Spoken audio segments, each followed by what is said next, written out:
북미와 유라시아 대륙으로 둘러싸인 바다 북극. 그곳을 개발하려는 러시아, 미국, 캐나다, 노르웨이 등 북극 연안국과 중국, 일본, EU 등의 북극 개발 전쟁. 지중해의 4배, 세계 바다 3%를 차지하는 북극. 그곳의 광물, 석유, 수산 어장을 차지하려는 세계 각국의 자원 개발 전쟁까지. 대한민국 역시 북극에 다산 기지를 세우고 정식 옵서버 지위를 획득하며 북극 자원 개발에 나선 지금. 새로운 시대, 신북극 시대의 북극. 과연 그곳은 어떤 곳일까? 그 빙하가 바다에서 멀쩡하던 거대한 빙하가 갑자기 쩍 갈라지면서 뚝 떨어지는 영상이었거든요. 그러니까 기후변화를 몸으로 보여주고 있는 곳입니다.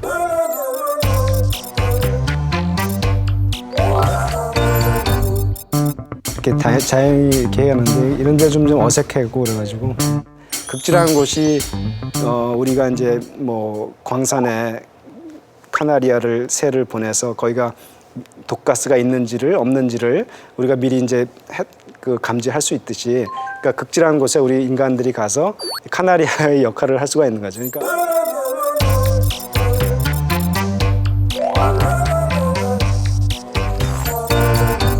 얼음의 어떤 카페트처럼 얼음이 쫙 깔려 있죠. 근데 이제 얼음도 그냥 여러분이 생각할 때는 그냥 우리 호수의 얼음처럼 이렇게 평평한 얼음이 아니라 울퉁불퉁해요. 왜냐하면 어는 과정에 처음에 얼 때는 이제 우리 슬러시라 그래가지고 샤베트 같이 얼음 결정이 이렇게 걸쭉하게 얼기 시작합니다. 그러면 이제 그런 얼음들이 점점 우리 이제 육각 구조로 이렇게 이제 우리 빈대떡처럼 육각형의 그 빈대떡 얼음들이 이렇게 팬케이크 아이스라 그러는데, 그런 것들이 이제 처음엔 요만하다가 점점 커지면서 그것들이 이제 서로 붙어요.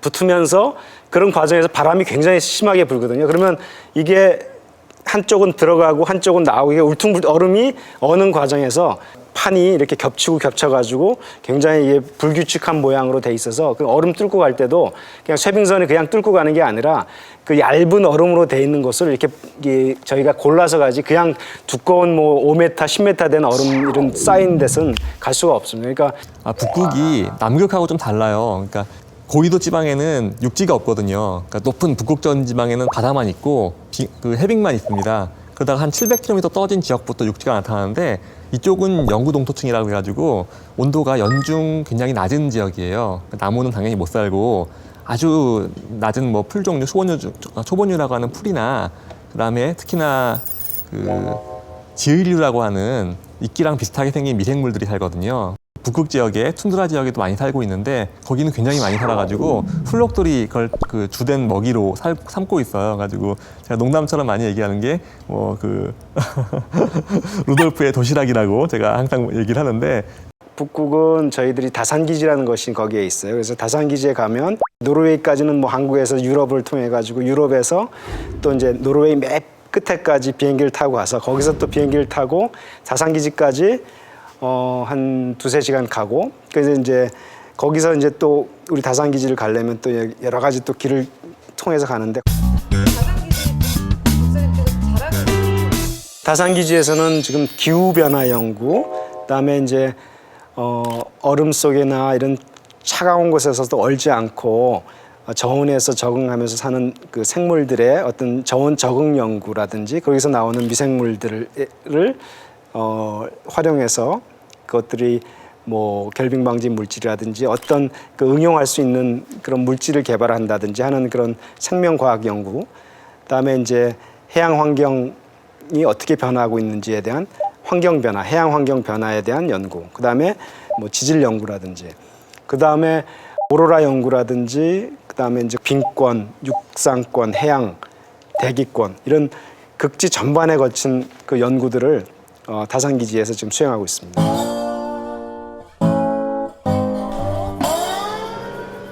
그런데 이제 다산기지는 무조건 밥값을 내야 됩니다. 하루에 한 뭐 15만 원 정도. 그러니까 그 노르웨이 그 회사에서 운영하는 임차비를 저희들이 1년 동안 내고 있고, 또 그 밥값은 무조건 내야 됩니다. 그래서 먹기 싫어도 밥값을 내고 하기 때문에 근데 거기 이제 카페테리아가 있어가지고 노르웨이 음식을 먹고 살죠. 거기는. 근데 이제 처음에는 뭐 연어도 먹고 뭐 맛있게 먹다가 나중에 질려서 이제는 이제 뭐 우리 라면도 끓여 먹고 우리 밥도 지어 먹고 결국 뭐 한국 사람은 밥은 먹어야죠. 예.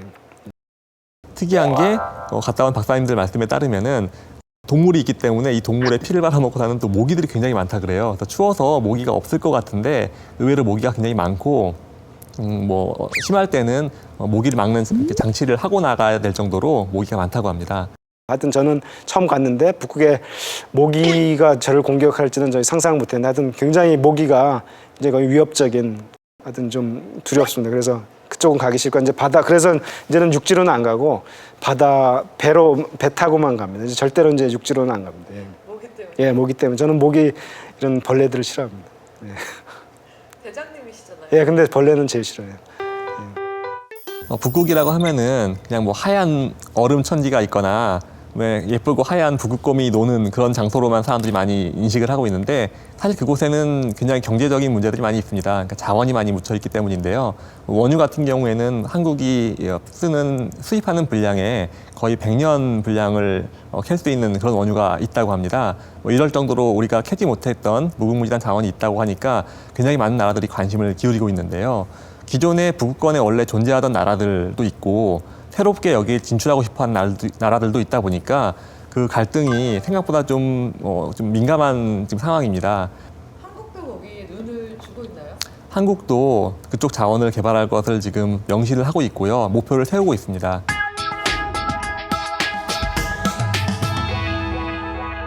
이 우리나라에서 대서양으로 갈 때는 북극 항로라는 것이 이렇게 얼음으로 막혀 있었어요. 근데 그때 얼음이 녹으면서 백길이 처음으로 뚫린 거를 관찰을 할 수가 있었는데 그걸 사람들이 이제 알게 되면서부터 이제 북극도 이게 배가 마음대로 쇄빙선이 없어도 갈 수 있겠구나 하는 것들이 막 이제 그때 이제 관심을 갖게 됐고 예를 들어서 아시아에서 베링해, 그러니까 아시아하고 그 아메리카 대륙 사이에 있는 바다를 통과해서 러시아 옆을 통과해가지고 북극을 통과해서 유럽을 가면은 지금 가는 것보다 훨씬 빨리 그리고 값싸게 유럽을 갈 수 있는 방법이 생긴 거예요. 사람이 가지는 않겠죠. 여객선 타고 추운 곳을 지날 이유는 별로 없으니까. 그런데 물건을 가지고 간다면은 지금 가는 것보다 거의 그 기간이 한 3분의 1 정도 줄어들 수 있다고 그래요. 이거는 굉장히 물류회사 입장에서는 중요하기 때문에 이걸 굉장히 관심을 많이 기울이고 있는데 또 뭐 반론도 만만치 않습니다. 북극 항로가 기후변화 측면에서는 굉장히 큰 문제거든요. 이게 기후변화가 일어나서 얼음이 녹고 있다는, 빙하가 녹고 있다는 증거니까요. 그런데 한편으로는 물류나 항만 측면에서는 다시 올 수 없는 기회거든요. 이런 점이 아이러니합니다.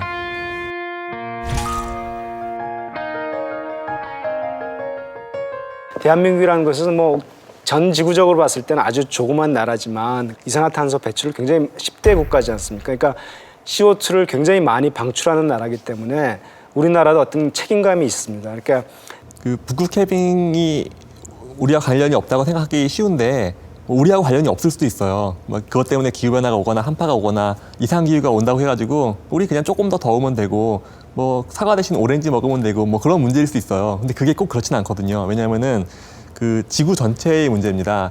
바다의 빙하가 녹는 문제도 마찬가지고요. 지구의 기후변화도 마찬가지고 가장 나약한 생물이나 가장 연약한 존재들, 그러니까 사람으로 친다면 가장 가난한 사람들, 가난한 지역이 그 피해를 집중적으로 받게 됩니다.